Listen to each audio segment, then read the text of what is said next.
praying in a group, in a minyan, we repeat the tefillah. One of the reasons that we repeat the tefillah, that we have a repetition of the tefillah, is back in the old days, I won't necessarily call them the good old days because they may not have been so good, there were not enough books and enough texts to go around. Once upon a time, everything was on parchment, and even the first paper was the rag paper, was very expensive stuff. There were never enough books. I still had some European-born teachers when I was in day school. Some of you may have had this experience firsthand or known people who did, who could read the Talmud upside down and sideways, because they had in the cheder, sometimes in the old country, a text to be shared between 4 to 6 boys, so that you had to learn sitting around it how to read it from every possible direction. And I've known a couple of people that actually were able to do that, and they showed the wise guy kids that they really could. So there was such a time. Now, in those days in the shuls, in the synagogues, not everyone knew the prayers by heart, and there weren't enough texts to go around, so they took to the idea of repeating the tefillot. Shacharit is repeated, the morning service. Mincha, the afternoon Amida, is repeated. Ma'ariv is not. You might remember we had the idea, Ma'ariv Rishuti, that the evening prayer is permissible, but it's not really a required service. The others are required services, so they're repeated. If you sort of had a familiarity with the prayers, you could say them along. If you didn't, you could answer Baruch Hu Baruch Shemo, blessed is God and blessed is God's name, as each bracha said God's name, and at the end of each bracha, Amen. And that would make you yotzeh. You would be fulfilling the commandment of praying to God by responding to these brachot. In our time, where there are sidurim aplenty, it is still a very good practice, because not everyone reads Hebrew. Not everyone reads Hebrew to read all of the tefillah. If you read a little bit of Hebrew with somebody else reading it out loud, you might be able to follow along. And at least if you read none, you can at least hear these tefillot and respond to them. So they have as much of a valid reason today as ever, although the original intent was because people simply did not have the books. The literacy rate was always supposed to be quite high, even amongst our poorest classes in some of the most desperate times in history. Questions or comments on this? Yes? You said reading it in Hebrew. I understood that even if you read it in English, you are participating. But the Talmud in Brachot says that the angels filter all the tefillot, like secretaries for God, and they only know Hebrew. No, you can pray in any language. It really says that in the Talmud, actually. You can pray in any language, but there is a preferable concept of praying in Hebrew. Now, why is Hebrew preferable? Why is it better? Metaphysically, midrashically, it is Lashon HaKodesh. It is the holy tongue. I don't think it was in this class, but perhaps in another venue, we mentioned that God did not create humankind. It was in this class. God did not create existence. Creation wasn't done by God thinking and projecting thought into being. God spoke. God said, let there be light. God said, let the field bring forth grasses. God said, let us make man in our image. God said, God said. Speech has this added power to it, and we're taught something about speech. The speech in which God spoke and created was Pig Latin. No, it was Hebrew. That is correct. Hebrew is this language that is the language of creation. In Sefer HaYitzirah, the book of formation, one of the basic Kabbalistic texts, which was written in 13th century Spain probably, but is ascribed to the authorship of Moses. In Sefer HaYitzirah, in the book of formation, it says that every Hebrew word, every Hebrew letter has a power of creation to it. So there is a metaphysical concept that Hebrew is this mystical, magical prayer. On another level, the recitation of the Hebrew, even without understanding the words, gives us the same concept that some Eastern religions have of the mantra.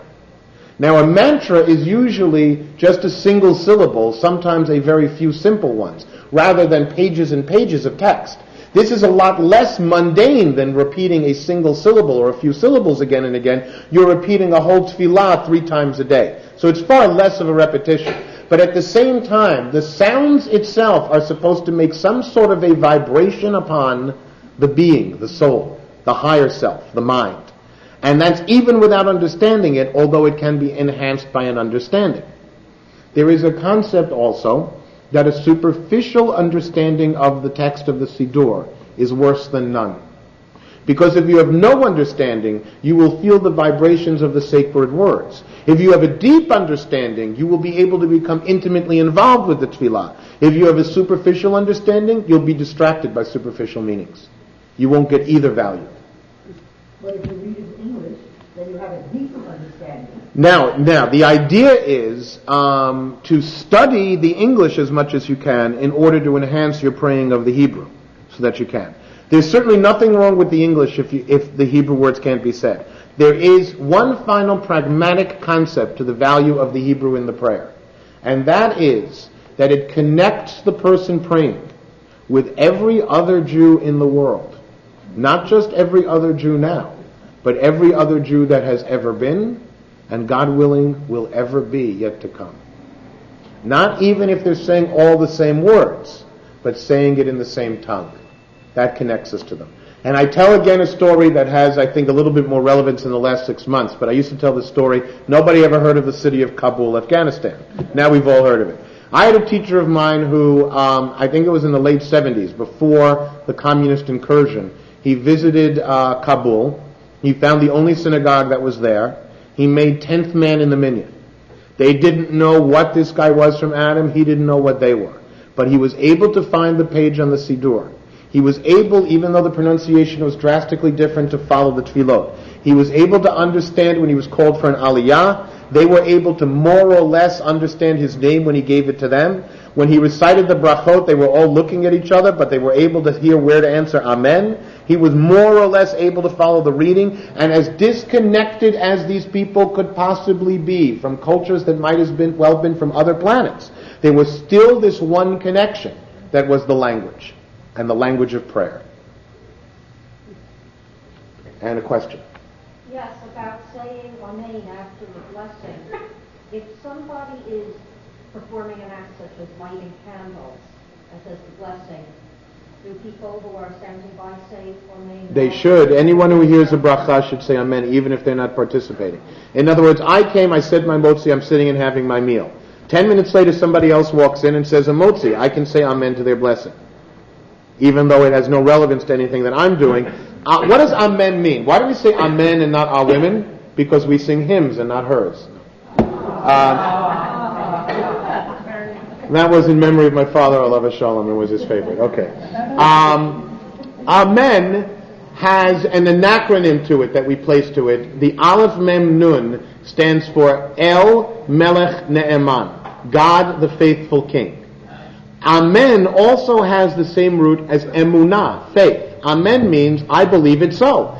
And when you say Amen, you're saying, yes, I do believe it's God who brings forth bread from the ground. Yes, I do believe it's God who created the fruit of the vine. Yes, I do believe, etc. Whatever it is that the blessing just was. That's all Amen means.